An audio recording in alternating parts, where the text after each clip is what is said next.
कल अखिलेश यादव और आजम खान के बीच मुलाकात हुई। आप सोच रहे होंगे इसमें नया क्या है, लेकिन नया है और छिपा हुआ है, क्योंकि ये सिर्फ दो राजनेताओं के बीच मुलाकात भर नहीं है, ये टर्निंग पॉइंट है समाजवादी पार्टी के लिए। देखिए हमारी ये खास रिपोर्ट।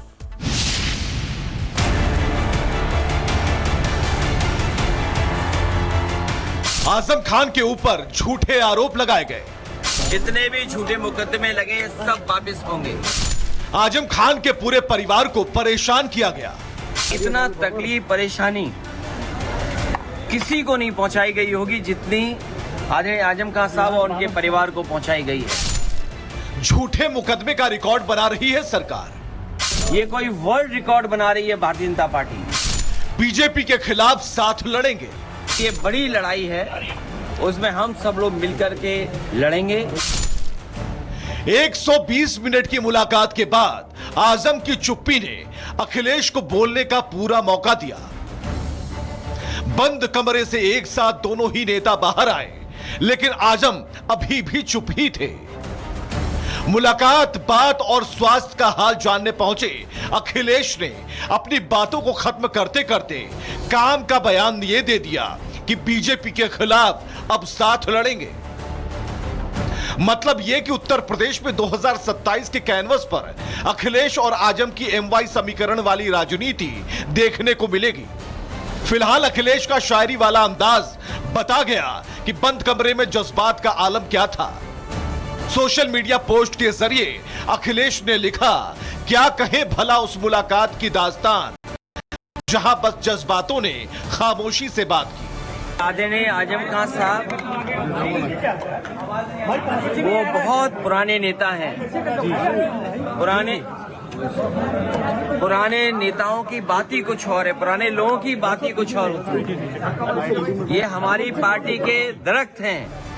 यह मुलाकात इतनी खास ना होती अगर अखिलेश जेल के दरवाजे पर जाकर आजम खान से मुलाकात कर रहे होते, लेकिन आज की मुलाकात खास इसलिए थी क्योंकि बताना थोड़ा और छुपाना ज्यादा था। इस मुलाकात से पहले ही आजम खान ने साफ कर दिया था कि वो अखिलेश यादव से अकेले ही मिलेंगे। ऐसे में आज अखिलेश यादव अकेले ही आजम खान से मिलने उनके घर पहुंचे और फिर आजम खान का दरवाजा खुला और खुले दिल से अखिलेश की मुलाकात हुई। और ये बड़ी लड़ाई है, उसमें हम सब लोग मिलकर के लड़ेंगे। उनका स्वास्थ्य अच्छा हो, उन्हें न्याय मिले, और इतना तकलीफ परेशानी किसी को नहीं पहुंचाई गई होगी जितनी आजम खान साहब और उनके परिवार को पहुंचाई गई है। ये कोई वर्ल्ड रिकॉर्ड बना रही है भारतीय जनता पार्टी। दोनों नेताओं के बीच लगभग 3 साल बाद मुलाकात हो रही थी। आजम खान को सपा की धड़कन बताने वाले अखिलेश राजनीति के माहिर खिलाड़ी हैं। अखिलेश को पता है कि रामपुर की राजनीति में आजम खान हमेशा समाजवादी पार्टी का अहम चेहरा रहे हैं। लंबे समय तक जेल में रहना एक बड़ी वजह बनी जब समाजवादी पार्टी के शीर्ष नेतृत्व और आजम खान के बीच दूरियां बढ़ने लगी। तो समय समय पर आजम के समर्थकों ने अपनी नाराजगी भी जताई, लेकिन मामला सपा नेतृत्व से दूरी तक नहीं था। आजम के दिल के जख्म पुराने थे। 23 महीने की जेल से रिहाई के बाद आजम खान ने जो पहला रिएक्शन दिया था उस पर भी गौर फरमाना होगा। आजम खान ने कहा था, मैं सुधार गृह से आया हूं पर सुधरा नहीं हूं। मामला लोकसभा चुनाव 2024 के दौरान का है, जब रामपुर के समाजवादी पार्टी के प्रत्याशी मौलाना मोहिबुल्लाह नदवी ने भाजपा के घनश्याम लोधी को हराकर जीत दर्ज की थी। जीत के बाद सांसद नदवी ने एक बयान में कहा था, आजम खान सुधार गृह गए हैं, जहां से उम्मीद है सुधर कर आएंगे। सांसद नदवी के इस बयान से समाजवादी पार्टी के कई नेता और आजम खान के समर्थक नाराज हो गए थे। सपा नेता वीरेंद्र गोयल ने तो गुस्से में आकर अपने आवास पर बने समाजवादी पार्टी के कैंप कार्यालय से पार्टी अध्यक्ष अखिलेश यादव की तस्वीर हटा दी थी। अब अगले साल 2027 में यूपी में चुनाव है। रामपुर की राजनीति में यह बयान सपा के लिए टर्निंग पॉइंट और आजम खान के लिहाज से रिटर्निंग पॉइंट साबित हो सकता है, क्योंकि आजम खान रामपुर से 10 बार विधायक और 1 बार सांसद रह चुके हैं। आजम को रामपुर का सबसे बड़ा नेता माना जाता है। आजम के बाद मौलाना नदवी को विकल्प माना गया। लेकिन सपा के लिए आजम खान आज भी जरूरत है। पीडीए में ए के लिए आजम खान को तरजीह देनी ही होगी। 2022 के विधानसभा चुनाव में सबसे ज्यादा मुस्लिम विधायक समाजवादी पार्टी से चुनकर आए थे और यह फार्मूला भी आजम खान ने दिया था। लेकिन हालात और वक्त बदल चुके हैं। अब 2027 का चुनाव और उसकी तैयारी की बात हो रही है। पीडीए का फैक्टर ए चुनावी सफलता की मुख्य कुंजी साबित हो सकती है।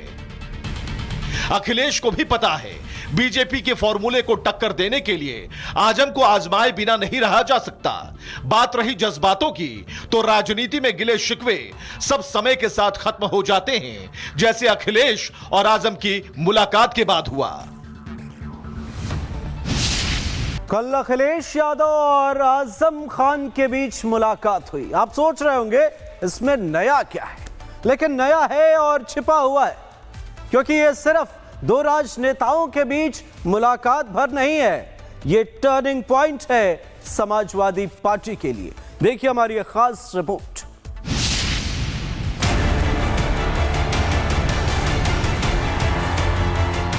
आजम खान के ऊपर झूठे आरोप लगाए गए। जितने भी झूठे मुकदमे लगे सब वापस होंगे। आजम खान के पूरे परिवार को परेशान किया गया। इतना तकलीफ परेशानी किसी को नहीं पहुंचाई गई होगी जितनी आज आजम खान साहब और उनके परिवार को पहुंचाई गई है। झूठे मुकदमे का रिकॉर्ड बना रही है सरकार। ये कोई वर्ल्ड रिकॉर्ड बना रही है भारतीय जनता पार्टी। बीजेपी के खिलाफ साथ लड़ेंगे। ये बड़ी लड़ाई है, उसमें हम सब लोग मिलकर के लड़ेंगे। 120 मिनट की मुलाकात के बाद आजम की चुप्पी ने अखिलेश को बोलने का पूरा मौका दिया। बंद कमरे से एक साथ दोनों ही नेता बाहर आए, लेकिन आजम अभी भी चुप ही थे। मुलाकात, बात और स्वास्थ्य का हाल जानने पहुंचे अखिलेश ने अपनी बातों को खत्म करते करते काम का बयान ये दे दिया कि बीजेपी के खिलाफ अब साथ लड़ेंगे। मतलब यह कि उत्तर प्रदेश में 2027 के कैनवस पर अखिलेश और आजम की एमवाई समीकरण वाली राजनीति देखने को मिलेगी। फिलहाल अखिलेश का शायरी वाला अंदाज बता गया कि बंद कमरे में जज्बात का आलम क्या था। सोशल मीडिया पोस्ट के जरिए अखिलेश ने लिखा, क्या कहे भला उस मुलाकात की दास्तान जहां बस जज्बातों ने खामोशी से बात की। आदरणीय आजम खान साहब वो बहुत पुराने नेता हैं। पुराने नेताओं की बात ही कुछ और है, पुराने लोगों की बात ही कुछ और होती है। ये हमारी पार्टी के दरख्त हैं। यह मुलाकात इतनी खास ना होती अगर अखिलेश जेल के दरवाजे पर जाकर आजम खान से मुलाकात कर रहे होते। लेकिन आज की मुलाकात खास इसलिए थी क्योंकि बताना थोड़ा और छुपाना ज्यादा था। इस मुलाकात से पहले ही आजम खान ने साफ कर दिया था कि वो अखिलेश यादव से अकेले ही मिलेंगे। ऐसे में आज अखिलेश यादव अकेले ही आजम खान से मिलने उनके घर पहुंचे और फिर आजम खान का दरवाजा खुला और खुले दिल से अखिलेश की मुलाकात हुई। और ये बड़ी लड़ाई है, उसमें हम सब लोग मिलकर के लड़ेंगे। उनका स्वास्थ्य अच्छा हो, उन्हें न्याय मिले और इतना तकलीफ परेशानी किसी को नहीं पहुंचाई गई होगी जितनी आज आजम खान साहब और उनके परिवार को पहुंचाई गई है। ये कोई वर्ल्ड रिकॉर्ड बना रही है भारतीय जनता पार्टी। दोनों नेताओं के बीच लगभग 3 साल बाद मुलाकात हो रही थी। आजम खान को सपा की धड़कन बताने वाले अखिलेश राजनीति के माहिर खिलाड़ी हैं। अखिलेश को पता है कि रामपुर की राजनीति में आजम खान हमेशा समाजवादी पार्टी का अहम चेहरा रहे हैं। लंबे समय तक जेल में रहना एक बड़ी वजह बनी जब समाजवादी पार्टी के शीर्ष नेतृत्व और आजम खान के बीच दूरियां बढ़ने लगी।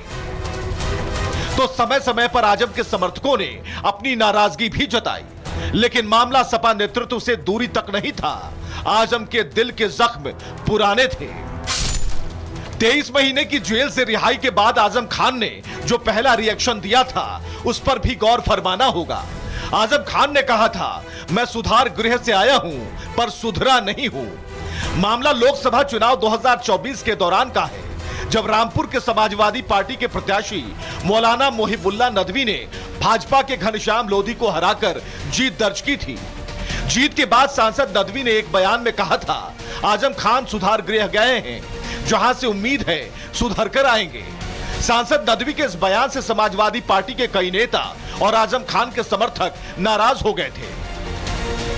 सपा नेता वीरेंद्र गोयल ने तो गुस्से में आकर अपने आवास पर बने समाजवादी पार्टी के कैंप कार्यालय से पार्टी अध्यक्ष अखिलेश यादव की तस्वीर हटा दी थी। अब अगले साल 2027 में यूपी में चुनाव है।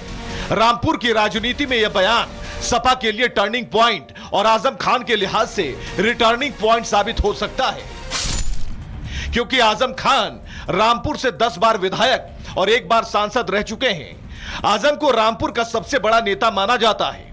आजम के बाद मौलाना नदवी को विकल्प माना गया, लेकिन सपा के लिए आजम खान आज भी जरूरत है। पीडीए में ए के लिए आजम खान को तरजीह देनी ही होगी। 2022 के विधानसभा चुनाव में सबसे ज्यादा मुस्लिम विधायक समाजवादी पार्टी से चुनकर आए थे और यह फार्मूला भी आजम खान ने दिया था, लेकिन हालात और वक्त बदल चुके हैं। अब 2027 का चुनाव और उसकी तैयारी की बात हो रही है। पीडीए का फैक्टर ए चुनावी सफलता की मुख्य कुंजी साबित हो सकती है। अखिलेश को भी पता है, बीजेपी के फॉर्मूले को टक्कर देने के लिए आजम को आजमाए बिना नहीं रहा जा सकता। बात रही जज्बातों की, तो राजनीति में गिले शिकवे सब समय के साथ खत्म हो जाते हैं, जैसे अखिलेश और आजम की मुलाकात के बाद हुआ।